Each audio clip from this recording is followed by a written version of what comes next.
I'm Kerry-Ann and welcome to Crash Course Computer Science. As we talked about last episode, your computer is connected to a large distributed network called the Internet. I know this because you're watching a YouTube video which is being streamed over that very Internet. It's arranged as an ever-enlarging web of interconnected devices. For your computer to get this video, the first connection is to your local area network or LAN, which might be every device in your house that's connected to your Wi-Fi router.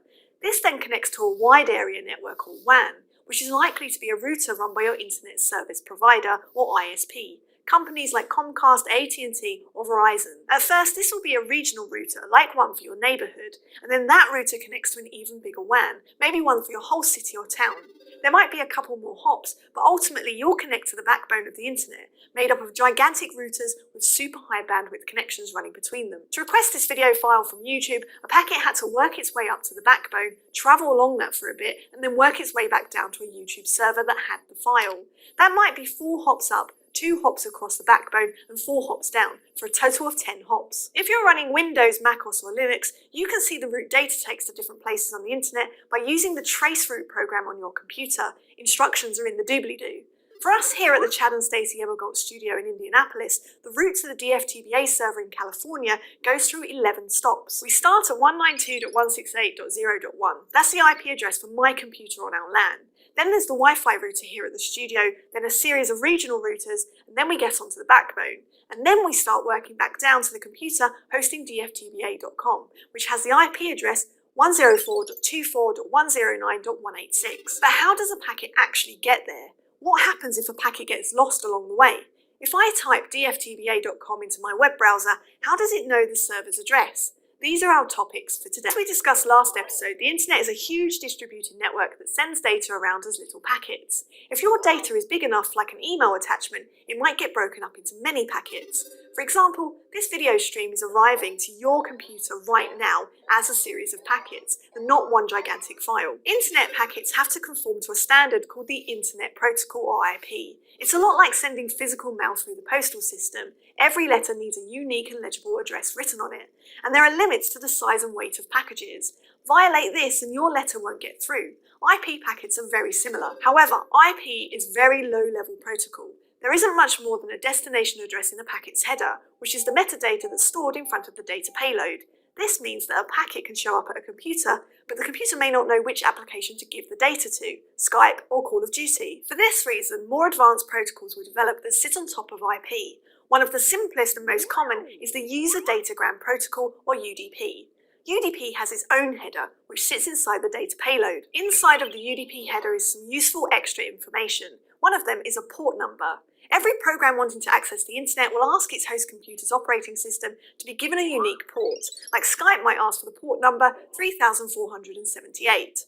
When a packet arrives to the computer, the operating system will look inside the UDP header and read the port number. Then, if it sees, for example, 3478, it will give the packet to Skype. So to review, IP gets the packet to the right computer, but UDP gets the packet to the right program running on that computer. UDP headers also include something called a checksum, which allows the data to be verified for correctness. As the name suggests, it does this by checking the sum of the data. Here's a simplified version of how this works. Let's imagine the raw data in our UDP packet is 89, 111, 33, 32, 58 and 41. Before the packet is sent, the transmitting computer calculates the checksum by adding all the data together. 89 plus 111 plus 33 and so on. In our example, this adds up to a checksum of 364. In UDP, the checksum value is stored in 16 bits. If the sum exceeds the maximum possible value, the uppermost bits overflow and only the lower bits are used. Now, when the receiving computer gets this packet, it repeats the process, adding up all the data, 89 plus 111 plus 33 and so on. If that sum is the same as the checksum sent in the header, all is well. But if the numbers don't match, you know that the data got corrupted at some point in transit, maybe because of a power fluctuation or faulty cable. Unfortunately, UDP doesn't offer any mechanisms to fix the data or request a new copy. Receiving programs are alerted to the corruption, but typically just discard the packet. Also, UDP provides no mechanisms to know if packets are getting through.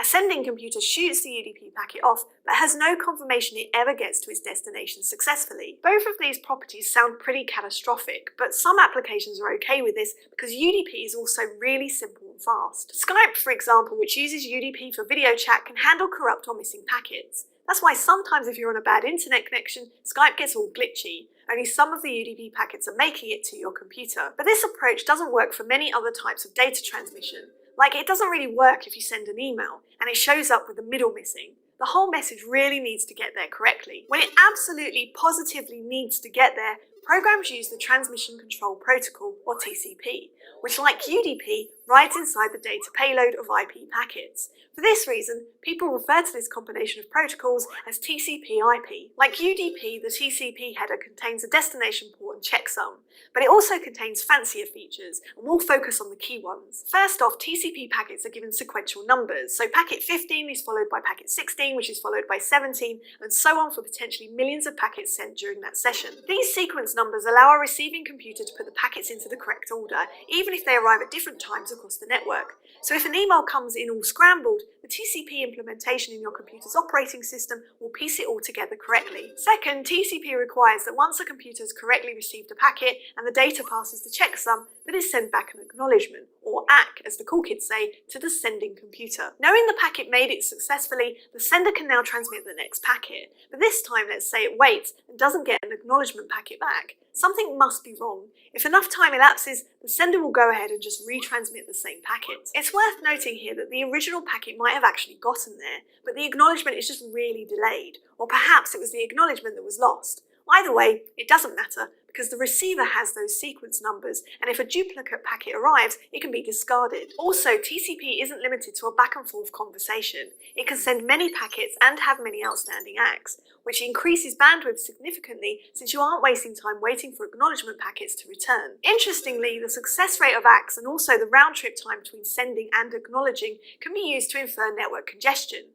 TCP uses this information to adjust how aggressively it sends packets, a mechanism for congestion control. So basically, TCP can handle out-of-order packet delivery, dropped packets including retransmission, and even throttle its transmission rate according to available bandwidth. Pretty awesome. You might wonder why anyone would use UDP when TCP has all those nifty features. The single biggest downside are all those acknowledgement packets. It doubles the number of messages on the network, and yet you're not transmitting any more data. That overhead, including associated delays, is sometimes not worth the improved robustness, especially for time-critical applications like multiplayer first-person shooters. And if it's you getting lag-fragged, you'll definitely agree. When your computer wants to make a connection to a website, you need two things: an IP address and a port, like port 80 at 172.217.7.238. This example is the IP address and port for the Google web server. In fact, you can enter this into your browser's address bar like so, and you'll end up on the Google homepage. This gets you to the right destination, but remembering that long string of digits would be really annoying. It's much easier to remember google.com.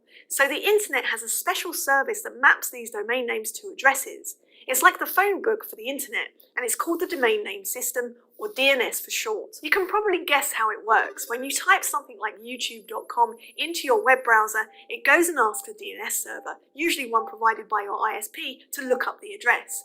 DNS consults its huge registry and replies with the address, if one exists. In fact, if you try mashing your keyboard, adding .com and then hit enter in your browser, you'll likely be presented with an error that says DNS failed. That's because the site doesn't exist, so DNS couldn't give your browser an address. But if DNS returns a valid address, which it should for youtube.com, then your browser shoots off a request over TCP for the website's data. There's over 300 million registered domain names, so to make our DNS lookup a little bit more manageable, it's not stored as one gigantically long list, but rather in a tree data structure. What are called top-level domains, or TLDs, are at the very top.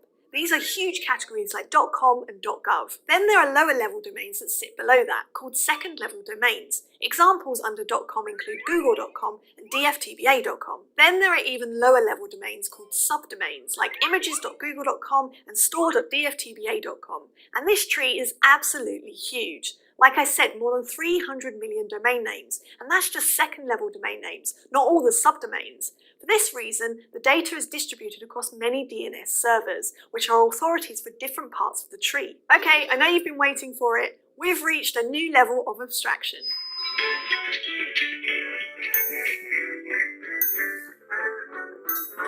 Over the past 2 episodes, we've worked up from electrical signals on wires or radio signals transmitted through the air in the case of wireless networks. This is called the physical layer. MAC addresses, collision detection, exponential backoff, and similar low-level protocols that mediate access to the physical layer are part of the data link layer. Above this is the network layer, which is where all the switching and routing technologies that we discussed operate. And today, we've mostly covered the transport layer, protocols like UDP and TCP, which are responsible for point-to-point data transfer between computers, and also things like error detection and recovery when possible. We've also grazed the session layer, where protocols like TCP and UDP are used to open a connection, pass information back and forth, and then close the connection when finished, what's called a session.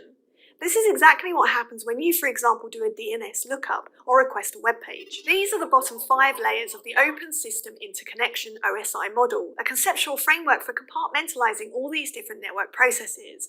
Each level has different things to worry about and solve, and it would be impossible to build one huge networking implementation. As we've talked about all series, abstraction allows computer scientists and engineers to be improving all these different levels of the stack simultaneously, without being overwhelmed by the full complexity. And amazingly, we're not quite done yet. The OSI model has 2 more layers, the presentation layer and the application layer, which include things like web browsers, Skype, HTML decoding, streaming movies and more, which we'll talk about next week.